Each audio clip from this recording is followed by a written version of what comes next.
Titanic, symbole de luxe et de modernité, s'avance lentement vers le quai de Southampton, brillant sous le soleil du matin. Les passagers embarquent, émerveillés par la grandeur du navire, ses ponts vastes et son grand escalier étincelant.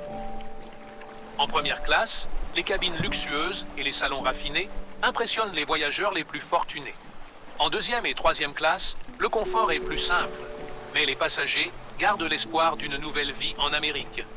Le Titanic quitte Southampton, salué par la foule, filant majestueusement à travers la Manche vers l'Atlantique. Les premiers jours sont paisibles. Passagers et équipage profitent des promenades sur le pont, des repas somptueux et de la musique. Les immigrants en troisième classe écrivent des lettres et parlent de leur avenir, impatients de découvrir New York. Le navire glisse sur une mer calme, reflétant la lumière du soleil et les étoiles dans les nuits claires. Des messages d'alerte sur la présence d'icebergs arrivent, mais le Titanic poursuit sa route, confiant en sa solidité. Dans la nuit du 14 avril 1912, le Titanic heurte un iceberg.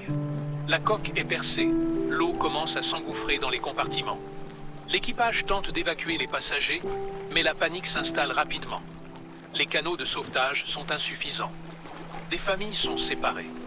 Certains passagers restent calmes, tandis que d'autres luttent courageusement pour atteindre un canot. L'orchestre continue de jouer pour apaiser la peur, offrant une dernière mélodie dans le chaos de la nuit glaciale. L'eau monte rapidement. Les ponts deviennent glissants et encombrés. Le navire vacille sous le poids du destin. Vers 2h20 du matin, le Titanic se brise en deux et disparaît dans les eaux glaciales de l'Atlantique Nord.